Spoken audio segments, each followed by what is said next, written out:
আমরা কি একবার ভেবে দেখেছি রামায়ণের যে পাখিটি নিজের জীবন দিয়ে যুদ্ধ করেছিল সে কি একটা শুধু পাখি ছিল? না, সে ছিল এক মহান যোদ্ধা জটায়ু। অনেকেই জানেন না যে জটায়ু আসলে অযোধ্যার রাজা দশরথের এক ঘনিষ্ঠ বন্ধু ছিলেন।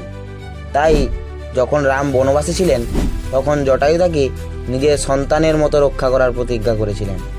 একদিন যখন বনবাস থেকে সীতাকে রাবণ অপহরণ করে নিয়ে লঙ্কায় যাচ্ছিল, ঠিক তখনই জটায়ু রাবণের পথ আটকায়। একটি পাখি হয়েও সে লঙ্কার শক্তিশালী রাজার সঙ্গে ভয়ঙ্কর যুদ্ধ শুরু করে।